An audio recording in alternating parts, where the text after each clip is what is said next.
I also lost it the first time I met our next guest. He posted me up in a basketball game once to show me that I had no chance of ever even thinking about being in the NBA. And that's Ryan Hollins, who played for 10 teams, never played for the Knicks. But I wonder if they ever reached out, Ryan. Do you ever get a call from the New York Knicks about your services potentially during your 10-year NBA career? They did, and they asked me to take a pay cut. They sent me a leather bag and said, "There's nothing like being a New York Knick." I said, "I'll pass." So, I've never been introduced by the guy who's played for everybody but the Knicks. Only you. Well, it is great to have you on during the NBA Finals as we anxiously await who will win a ring, Bobby Portis or Langston Galloway. But Ryan, when you look at Game 6 coming up, Phoenix on that flight, that Southwest flight from Phoenix to Milwaukee, what could they possibly talking about to feel any sense of confidence going into this coronation of Giannis in the Deer District and the Bucks winning their first title in, 50 years?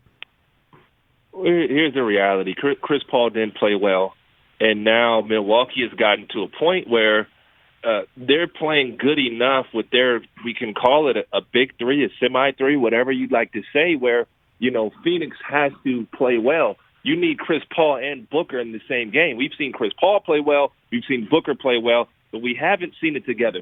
Keep in mind also, Phoenix was in a situation where they get out to a big lead, and then not just they get out to a big lead, they had a chance to close the game out or at least tie it at the end, and they turn over the basketball. So in Game 4, what happens? They get offensive rebounded. They give up the foul line, and then this last game, they turn over the ball down the stretch when they need a bucket. So these are fixable mistakes ultimately at the end of the day, and I thought the boneheaded play was Chris Paul. They're only down one, and Chris Paul fouls Giannis and makes the worst play in basketball and gives them an and one with the game on the line.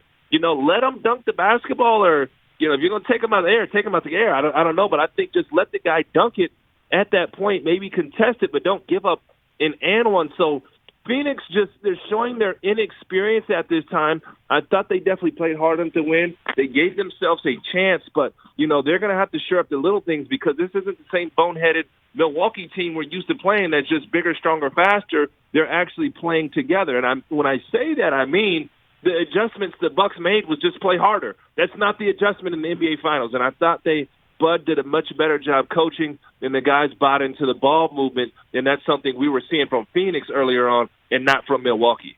Ryan Hollins joins the show, 10-year NBA veteran. Ben Lyons filling in for Rich on the Rich Eisen Show. Ryan Hollins posted me up once in a charity basketball game. Ryan, when you look at the Phoenix Suns and the others, Mikal Bridges had 27 in game number 2, goes for 4 in game number 3, 7 in game number 4.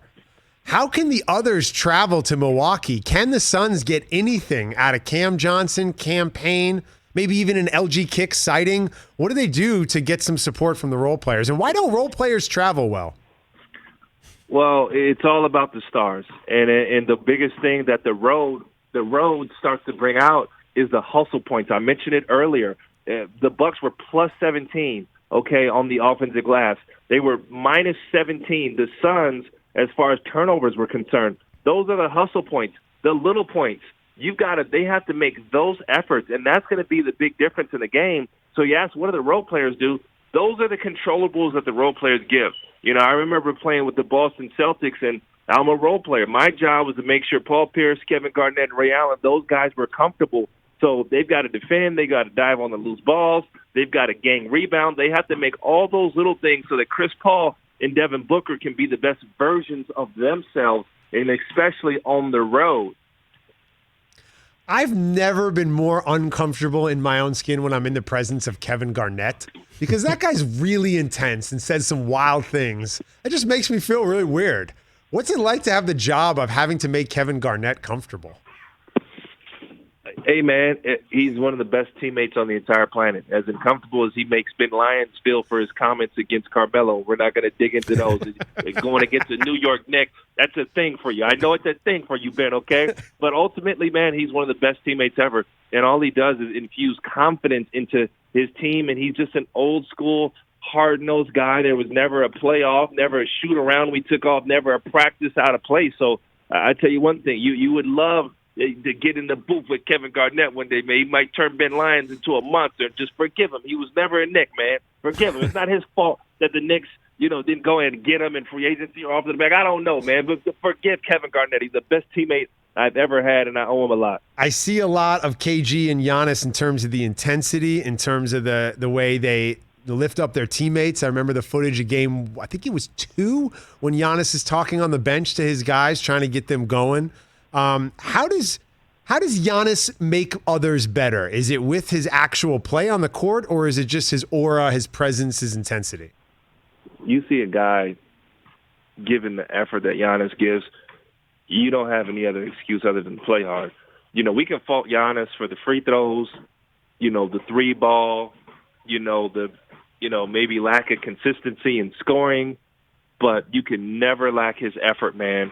And he brings it every night. And when you see a guy of his stature, what he's accomplished, one of the rare 2-time MVPs, one of the rare players to have an MVP and Defensive Player of the Year in the same darn year, you got to give a lot of credit to Giannis Antetokounmpo for what he does, and you got to bring it. And this is your star player diving on the floor.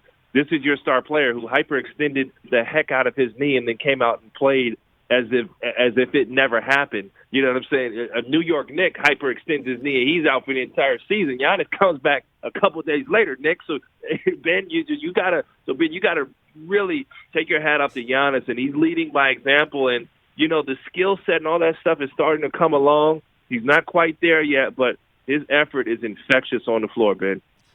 Ryan, if a New York Knick hyperextends his knee, he gets a 4-year extension and $50 million. Ben Lyons filling in for Rich on the Rich Eisen Show, joined by Ryan Hollins.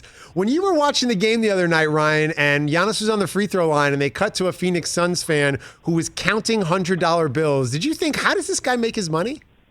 I was extremely confused. I don't know what that was. I don't know. It was like a weird flex. Like I didn't know. I was. Phoenix doesn't know how to act. Let's be honest. They haven't been in this situation in the NBA Finals in a very long. They don't know how to act. They're punching people in the stands. By the way, shout out Suns and 4 guy. No, not shout out Suns and 4 guy. No shout out Suns and 4 guy. He's got a bobblehead. Enough with the shout outs. Dude is a legend, man. Suns and 4. But the Phoenix Suns fans don't know how to act. Have you noticed? They're acting like Knicks fans all of a sudden, man. I don't know what's going on. No, see, Knicks fans would never coordinate their T-shirts. You give Phoenix fans to say, this section wear orange, this section wear purple. You know how many Chase promotional towels I have? Commemorative 2011 playoff towels? Knicks fans are on suspension. They're on timeouts after spitting on Trae Young, okay? You guys got some. You guys were flipping cars after one playoff win. Okay, you got some explaining to do. No, man. I feel you on that. It was something we talked about on the show earlier. It was just how fans like me are just behaving at these games. It's absurd. You're a much better Wolverine fan than you are a Knicks fan. Okay. Listen, the Wolverines have had a lot more success thanks to Coach Juwan Howard than the Knicks have had.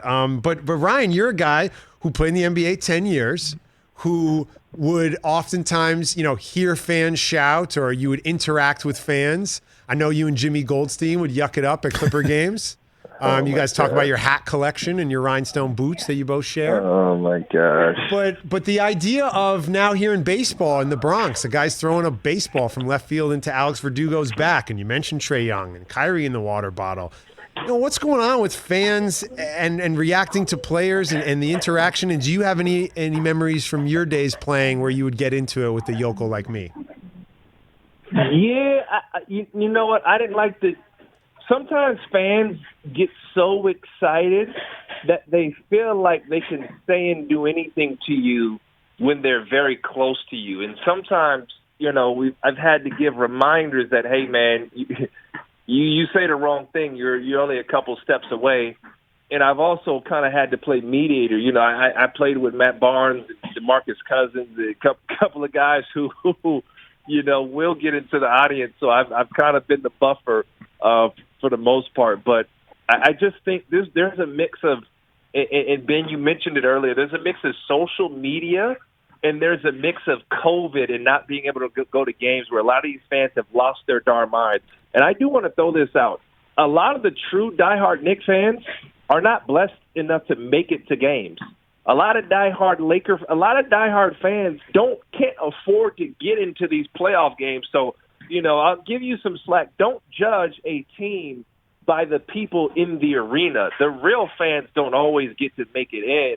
So, let's not judge everybody by a few bad apples or, a lot of Nick apples. No, I appreciate that, Ryan. I often say I get the Spike Lee seats, but it's not on the wood. It's like the NYU film student seats, the She's Gotta Have It seats, so I can touch the Willis Reed jersey that's hanging from the rafters. Ryan Hollins joins the show. Ben Lyons in for Rich on the Rich Eisen Show. Game 6 is going to be tomorrow night, and I'm so grateful that we get more NBA Finals basketball. I love the stage of the finals. I love the moments. I love the iconic plays that we get to witness that define legacies.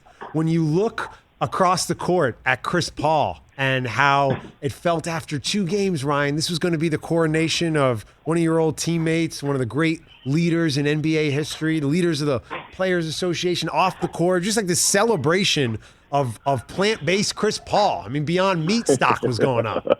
But now they've lost 3 in a row, and he's had some sloppy finishes, some bad turnovers.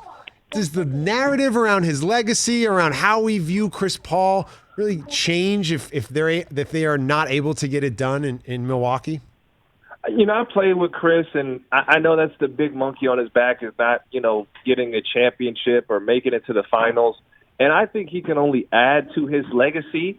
I'm not among the group that puts him in the top 5, even if he wins the championship. Chris Paul is not a top 5 point guard, in my opinion. But there's nothing but respect on his name, man. When you think of pick and roll, Chris Paul's name is synonymous with pick and roll. And, he's been haunted by some of our playoff losses, obviously, as he should be. I know how hard Chris takes these things, but, he's in a do-or-die situation. We're going to see who Chris is. And I don't think you can fault Chris because he's an undersized guard to not be able to get his shot off in certain situations. But the turnovers are the ones that are going to haunt him. So I think he's going to come out and play well, man. He's got his back against the wall, and a lot of stars that we know shine in that scenario. And I will credit you with one thing, Ben, and I know you know this as an analyst, as a guy who follows the league. This is very hard to call these finals. You want to know why? Jay Crowder's the only guy with NBA Finals experience, and that was bubble experience. Not to disrespect the Lakers championship, but none of these guys have been in the finals before. So we can't say, hey, man, Devin Booker historically goes off in, Game 6s. We don't know who they are and what they're going to be. So I'm just intrigued to see what Chris Paul is going to look like in his last chance as a star player in the NBA Finals. I think if he comes back, it's going to be as a role player. But his last chance in this big moment, what is it going to look like? If I don't know anything, I know Chris is going to compete, but I'm interested to see what is up his sleeve. Ryan Hollins joins the show, former teammate of Chris Paul's, the pride of Pasadena, UCLA's own. And I'll leave you with this, Ryan. TJ was very excited this morning because his favorite golfer, Colin Morikawa, won the Open Championship. He comes from Kenyatta Flintridge, which is just a 9-iron from where you grew up. So what does Colin's win mean for you on this Monday morning? Listen, man, anybody from the San Gabriel Valley, we root for it, man. I was part of I think in our league was Arcadia, Hoover. We didn't play La Cañada. We used to play in the La Cañada Flintridge tournament. So, anybody from the town is big, man. 626 all day, man. Appreciate it, man. That's big stuff right there, man. Good stuff, Ryan. Appreciate you taking some time, man. Thank you so much. Great to catch up. Anytime, fella. Hey, man, and don't you have no type of let up. You've been blazing this thing this morning when I get off the air. All right, Ben Lyons, I'm holding you accountable right now, brother. You've been killing it, man. No, we appreciate it. We appreciate you wearing a 3-piece suit, only doing it for radio, too, in the comfort of your own home. So take off the brooch and enjoy the rest of your afternoon. Thanks so much, dude. Ryan Hollins joins the show. Posted me up once, and, man, when you get posted up by an NBA center, I don't care who they are. That's just a different level of basketball. Hey, you watched all the way to the end. Thanks for that. Watch more right here.